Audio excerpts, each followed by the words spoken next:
जय श्री सद्गुरु देवाय नमः। जय श्री गणपति देवाय नमः। ओम क्रीं कालिकाय नमः।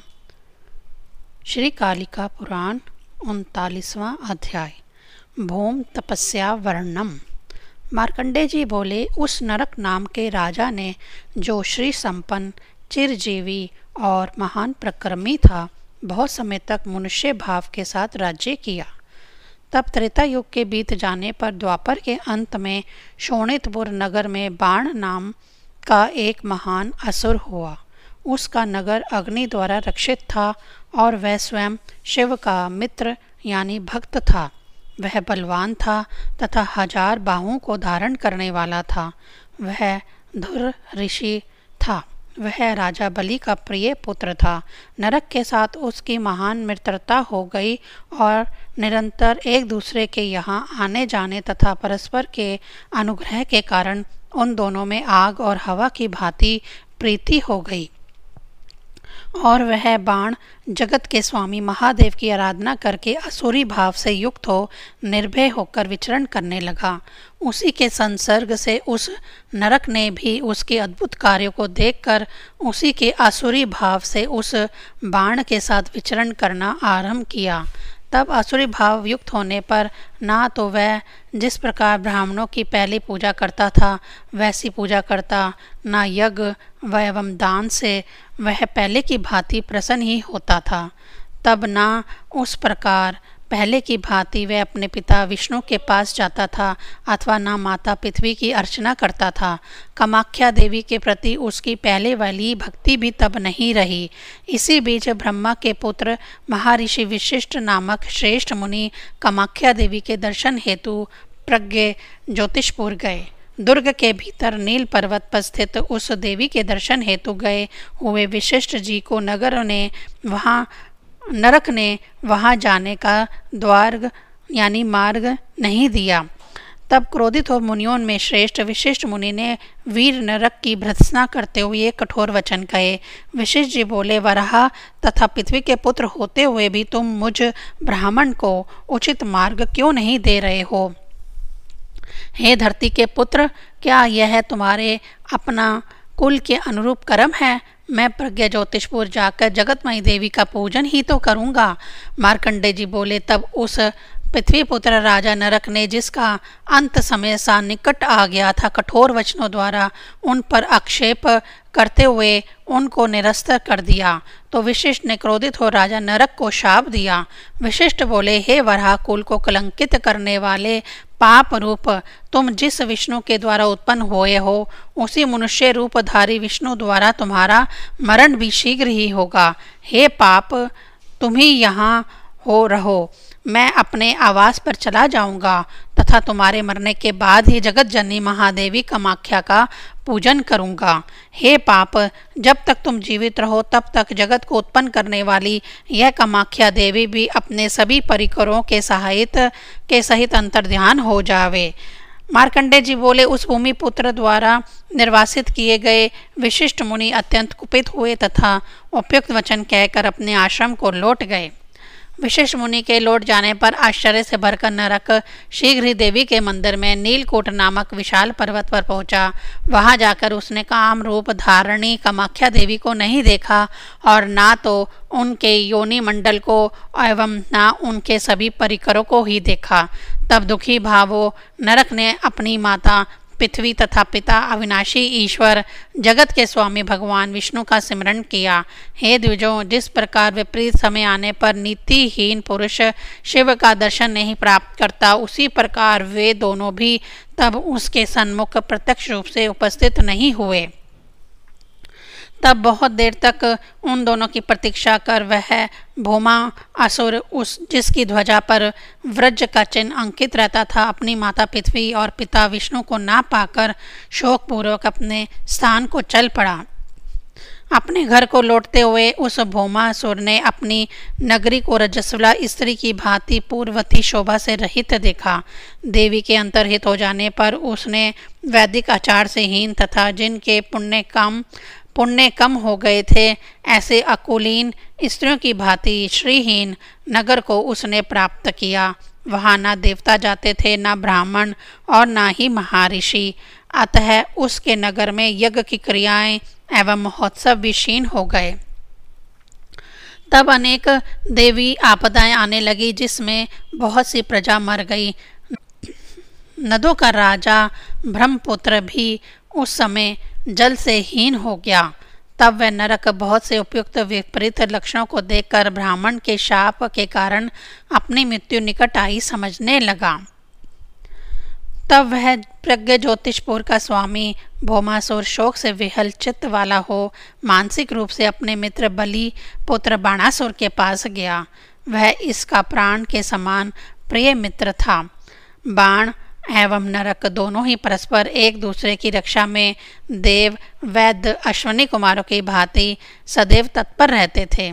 इस संकट में शिव भक्त बलवान महिती बुद्धि वाला मित्र बाण ही मंत्र दान विचार विमर्श हेतु अनुकूल रहेगा, ऐसी स्थिर बुद्धि तब उस व्रज ध्वजाधारी नरक की हो गई और उसने बाण की नगरी के लिए तेजस्वी दूत भेजा। तब तीव्रगामी रथ से वह दूत शोणितपुर नामक नगर में पहुंचा और वहां पहुंचकर शीघ्रतापूर्वक भौम का वृत्तांत बाण से कह सुनाया। भौमासुर के उस दूत ने जिस प्रकार विशिष्ट द्वारा शाप दिया गया, जिस प्रकार कामाख्या देवी अंतर्हित हुई, जिस प्रकार प्रज्ञा ज्योतिष नामक श्रेष्ठ नगर में विघ्न हुए, पृथ्वी और विष्णु भगवान द्वारा जिस प्रकार अपने ही वचन के विपरीत किया गया, वह सब ज्यों कथ्य बाली पुत्र बाणासुर से कह दिया। उस बाणासुर ने मित्र नरक के भाग्य के पराभव का प्रसंग भली भांति सुना तथा स्वयं शिव की अर्चना हेतु नरक के समीप चल पड़ा। इस हेतु वह सोने से सजे हुए अंगों वाले 300 घोड़ों से युक्त, लोहे के चक्कों से युक्त तथा बाघ के चमड़ों से मढ़े हुए, मयूर ध्वज सुशोभित, स्वर्ण दंड तथा श्वेत छत्र एवं किंकर्णी समूह से आच्छादित, नाना रत्न समूहों से विरचित विशाल रथ पर आरूढ़ हुआ। वह 1000 भुजाओं वाला श्रीमान तथा चतुरंगी सेना से युक्त हो बिना विलंब किए भौम की राजधानी प्रज्ञ ज्योतिषपुर पहुंच गया। वहां पहुंचकर महान भुजाओं वाले बाण ने प्रज्ञ ज्योतिषपुर के अधिपति अपने मित्र भौम तथा उसके नगर को पहले की शोभा से हीन अवस्था में देखा। उस बाण ने उस पृथ्वी पुत्र नरक द्वारा यथा योग्य क्रम से पूजित हो उससे पूछा कि तुम्हारे स्वयं के तथा नगर के शोभाहीन होने का क्या कारण है। बाण बोला, तुम पहले की भांति अब शोभामय नहीं हो रहे हो, पहले की भांति तुम्हारा मन भी हर्षित नहीं है, इसमें जो कारण हो उसे बताओ। मार्कंडे जी बोले, इस प्रकार पूछे जाने पर पृथ्वी पुत्र उस नरक ने जिस प्रकार विशिष्ट का छाप हुआ था, प्रारंभ से वह सब वृत्तांत उससे बता दिया। जो कुछ भौमासुर के मुंह से उसने सुना वही दूत ने पहले ही निवेदित कर दिया था। उसी प्रकार उसे जानकर बाणासुर ने पुनः व्रज ध्वजा धारण करने वाले भौमासुर से कहा। बाण बोला, शरीरधारियों के सुख दुख को देखकर तुम्हें क्रोध नहीं करना चाहिए। ये चक्र की भांति परिवर्तित होते रहते हैं, इनसे कोई भी मुक्त नहीं होता, परंतु धीर पुरुषों द्वारा विभूति प्राप्त हेतु इनका प्रतिकार अवश्य करना चाहिए। इस समय आप भी दुखों का प्रतिकार करो। इस पृथ्वी पर जो भी मनुष्य, दानव, दैत्य, असुर, राक्षस अथवा किन्नर आदि अपनी असाधारण विभूति से युक्त होता है, उसे इंद्र सहन नहीं कर सकता। वह देवगणों के साथ इधर उधर कुटिलता करते हुए जिस किसी भी प्रकार से उसकी संपत्ति को नष्ट कर देता है, उस इंद्र के सबसे अधिक इष्ट यानी सहायक नित्य एवं सनातन देव भगवान विष्णु हैं। वह इंद्र का मन से भी थोड़ा सा भी अनिष्ट नहीं करते। इंद्र का अनिष्ट करने वाला जो व्यक्ति विष्णु की आराधना करता है, उसे वे छल पूर्वक वर दें, उसका इस लोक से ही नाश ही हो कर देते हैं। विष्णु बहुत दिनों तक आराधना करने के बाद ही इष्ट कामनाओं को देते हैं। महान शारीरिक दुख से पूजे जाने पर ही वह प्रसन्न होते हैं। बिना इष्ट देव के पूजन के किसी पुरुष के पुरुष ने अतुल वैभव प्राप्त किया हो, ऐसा पहले ना कभी सुना गया, ना भविष्य में सुना जाएगा। इस रूप में तुम्हारे द्वारा पहले कभी ब्रह्मा, विष्णु या ईश्वर शिव की पूजा नहीं की गई। इसी कारण आज तुम्हें और तुम्हारे राज्य में महान विघ्न उत्पन्न हो रहे हैं। विष्णु जो तुम्हारे पालन करता है, वे तुम्हारे ऊपर स्वाभाविक रूप से कृपा करने वाले नहीं हैं, किंतु तुम्हारे द्वारा पृथ्वी के वचनानुसार बारंबार उनकी उपासना की गई। हमारे द्वारा सुना गया है कि विष्णु ने एक छिद्र गुप्त भेद तुम्हें बताया कि तुम्हें ब्राह्मणों का अपराध नहीं करना चाहिए, अन्यथा यहाँ तुम श्रीहीन हो जाओगे। हे राजन, तुम्हारे द्वारा मुनि श्रेष्ठ विशिष्ट का अपमान हो गया। इसी कारण तुम्हारे द्वारा सिमरन करने मात्र से वे पृथ्वी तथा विष्णु नहीं आए। अतः हे मित्र, तुम विष्णु के बुद्धि की कुटिलता को जानो। हे भौम, इस समय तुम्हारी उदासीनता युक्त आकृति उचित नहीं लगती। तुम्हारे मन में जो यह विश्वास है कि यह विष्णु मेरे पिता हैं, तो वराह ही तुम्हारे पिता थे और अब वह परलोकगामी हो गए हैं। वराह भी विष्णु के ही अंश है। यह जो तुम्हारे द्वारा सुना जाता है, यह उसका अंश है। ऐसा कथन किसके द्वारा किया जा रहा है, बताओ। इसीलिए अब तुम शिव या ब्रह्मा की आराधना करो, वह प्रसन्न होकर तुम्हारी सर्वोत्तम कामना को पूर्ण करेंगे। विघ्न हो अथवा मुनि का शाप हो या अत्यंत पीड़ा देने वाली महती देवी विपत्ति हो, ब्रह्मा या शिव के प्रसन्न होते ही शीघ्र नाश को प्राप्त होवेगी। मार्कंडेय जी बोले, तब बाण के वचन पर विश्वास हो जाने पर भौमासुर ने अत्यंत प्रसन्न हो धीरता पूर्वक घगर नाद में यह कहा। भौम बोला, हे मुझ मित्र से प्रेम करने वाले बाण, तुम्हारे द्वारा जो मेरे लिए हितकर कहा गया है, वह तपस्या जैसा उत्तम कार्य मेरे द्वारा शीघ्र ही किया जाएगा। मेरे द्वारा विष्णु आराधना के योग्य नहीं है, इसका कारण आपके द्वारा बता ही दिया गया है। मेरे नगर में गुप्त रूप से रहने के कारण शिव भी आराधना के योग्य नहीं है। हे मित्रक, हे भावुक, इसलिए तुम्हारे वचनों के आधार पर ब्रह्मा अपने पुत्र लोह्याता यानी ब्रह्मपुत्र नामक नद के जल के निकट आराधना करने योग्य है। मैं आपके द्वारा धीर आश्वस्त करने वाली श्रेष्ठ वाणी से उसी प्रकार सिखाया गया हूँ जिस प्रकार शिष्य को गुरु द्वारा तथा मित्र को मित्र द्वारा सिखाया जाता है।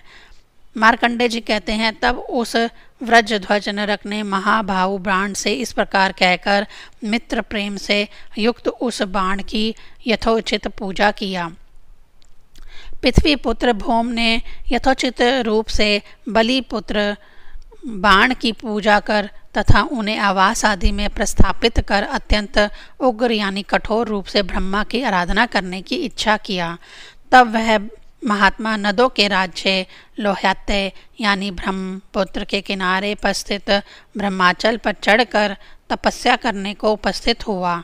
उस पृथ्वी पुत्र भौम ने मनुष्य के मान से 100 वर्षों तक जलहार व्रत से जल मात्र ग्रहण करके यानी पितामह ब्रह्मा की आराधना की। 100वें वर्ष के अंत में लोक के पितामह ब्रह्मा प्रसन्न हुए तथा नरक के सन्मुख प्रत्यक्ष होकर उपस्थित हुए। हे सुंदर व्रत वाले, मैं प्रसन्न हूँ, तुम वर मांगो, मैं तुम्हें वर दूंगा। ऐसा वचन तब कमलासन ब्रह्मा ने नरक से कहे। सभी लोगों के स्वामी कमलासन ब्रह्मा को प्रत्यक्ष देखकर वह नरक नम्रता से कंधों को झुकाकर हाथ जोड़कर प्रणाम करता हुआ बोला। भौम बोला, हे देवताओं में श्रेष्ठ, एक बार आप मुझे यह दें कि देवता, राक्षस, असुरों, सभी गंधर्वादी देव योनियों से में उत्पन्न जनों द्वारा मैं ना मरने योग्य हो जाऊं। हे लोकों के स्वामी, दूसरा वर आप मुझे यह दीजिए कि जब तक सूर्य और चंद्रमा तपते रहें तब तक मेरी संतान परंपरा अक्षुण्ण रहे। तिलोत्तमा आदि जो उत्तम रूप और गुणों से युक्त 16,000 देवियां हैं, वह सब मेरी पत्नियां होवें। मैं सदैव अजय रहूं और कभी भी लक्ष्मी मेरा साथ ना छोड़े। हे पितामह, आज मैंने ये 5 वर आपसे मांगे हैं। मार्कंडेय जी बोले, माया से मोहित होने के कारण भौम ने मुनि शाप को भूलकर दूसरे वर मांगे, किंतु विशिष्ट मुनि का शाप ज्यों का त्यों बना रहा। तब ऐसे ही हो। इस वचन के साथ उन सभी वरों को देकर पितामह ब्रह्मा ने यह वचन कहे, द्वापर युग के अंत में युग संध्या के काल में त्रिलोत्मा आदि उपयुक्त देव कन्या इस पृथ्वी लोक में तुम्हारी पत्नियां होवेंगी। हे पृथ्वी के पुत्र, व्रज ध्वजा धारण करने वाले नरक, जब तक नारद तुम्हारे नगर में ना आ जाए तब तक तुम उन्हें मैथुन कर्म में मत लगाना। ऐसा कहकर सभी लोगों के स्वामी ब्रह्मा क्षण भर में ही अंतर्हित हो गए एवं नरक भी अत्यधिक प्रसन्नता का अनुभव करता हुआ अपने स्थान पर वापस लौट गया। तब वहाँ के लोग प्रसन्नचित्त हो गए तथा वह नगर श्री संपन्न हो गया। सदा वह उत्साह से पूर्ण देवी आपदाओं एवं विघ्नों से रहित हो गया। वह नगर घोड़े, मत वाले हाथियों आदि पशु समूह से परिपूर्ण हो देवराज इंद्र की प्रिय नगरी अमरावती की भांति शोभमान होने लगा। जब बाण ने सुना कि भौम तपस्या में सफल हो तथा वरदान प्राप्त कर चुका है, तब वह व्रज ध्वजा वाले भौमासुर के पास स्वयं पुनः उपस्थित हुआ। उस बाण ने भौमासुर की राजधानी प्रज्ञज्योतिषपुर नामक नगर में जाकर अपने मित्र नरक से उसकी तपस्या के विषय में पूछा। बाण बोला, तुमने कहाँ तपस्या की या कौन सा दीर्घ व्रत किया या किस प्रकार का वर तुमने प्राप्त किया, यह सब मुझसे कहो। मैंने तुम्हारे नगर के प्रसन्न लोगों तथा हाथी घोड़े और विविध रत्नों एवं मंगल ध्वनि से परिपूर्ण देखा है। आज तुम्हारे द्वारा पालन किया गया राज्य हरा भरा और रोग रहित दिखाई दे रहा है। बताओ, ब्रह्मा ने तुम्हें कैसा वर प्रदान किया है?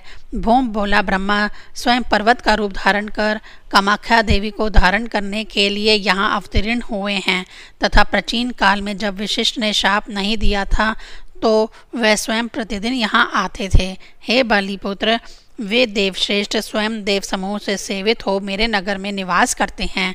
वहीं मैंने एकमात्र लोहितानंद के श्रेष्ठ जल का भोजन करते हुए 100 वर्षों तक की तपस्या की। ब्रह्मपुत्र नद के मेघ और वायु से युक्त प्राणियों के लिए सुखप्रद या मनोहर तट की तपस्या करते हुए मेरे 100 वर्ष 1 वर्ष की भांति सुखपूर्वक व्यतीत हो गए। तब वे ब्रह्मा प्रसन्न हुए और मेरे सन्मुख प्रत्यक्ष हो मुझसे बोले, तुम पर प्रसन्न हूँ, मैं तुम्हें तुम्हारा इच्छित वर देता हूँ, उसे ग्रहण करो। मेरे द्वारा देवताओं एवं देव योनियों से आबद्धता, निरंतर संतान परंपरा, आजीयता, सदैव संपत्ति मेरा साथ ना छोड़े तथा नव यौवन युक्त स्त्रियों के संपर्क के रूप में ये 5 वर मेरे द्वारा उनसे मांगे गए। तब वर देकर वे भी अपने लोक को चले गए। तब से मैं भी प्रसन्नतापूर्वक अपने नगर में आकर वीर सैनिकों, मंत्रियों, नागरिकों, बंधुओं, गणों के साथ दान, मान और भोजन द्वारा पुनः आनंद का अनुभव कर रहा हूँ। मार्कंडेय जी बोले, उस समय भौमासुर के इस प्रकार कहे वचनों को सुनकर बलि का पुत्र बाण तब प्रसन्न नहीं हुआ तथा पृथ्वी पुत्र भौम से उसने यह कहा जो सत्य तो था किंतु उस अवसर के अनुरूप नहीं था। बाण बोला, हे पृथ्वी पुत्र, हे मित्र, विधाता के सन्मुख विशिष्ट मुनि के शाप को लांघ कर आगे बढ़ने की तुम्हारी बुद्धि नहीं हुई, तब तुम्हारा इस लोक में कल्याण कैसे होगा? होनी अवश्य होती है, वह नित्य है। देव के द्वारा किए गए कार्य का कोई साधन अपेक्षित नहीं होता। जो होनी है वह अवश्य होती है, उसे ब्रह्मा भी नहीं रोक सकते। इसलिए तुम अग्नि के समान महाप्रकर्मी असुरों को खोजकर और सम्मानित कर मंत्री तत्व के लिए विनियोजित करो। नगर के द्वार पर देवताओं द्वारा भी अजय वीरों को स्थापित कर देवराज इंद्र पर आक्रमण करो, क्योंकि तुमने देवताओं से अबद्धता का वर प्राप्त कर लिया है। इस प्रकार से ब्रह्मा द्वारा जो तुम्हें वर दिया गया है उसका परीक्षण भी हो जाएगा। तुम आप पुत्र हो, पत्नी से अपने पुत्रों को उत्पन्न करो। ऐसा कहकर उस भौम द्वारा यथोचित रूप से पूजित हो बाण लौट कर अपने स्थान को चला गया तथा नरक भी मित्र के कथनानुसार कर्म करने को उद्यत हुआ। श्री कालिका पुराण का भौम तपस्या संबंधित 39वां अध्याय संपूर्ण हुआ। ओम क्लीं कालिकाये नमः।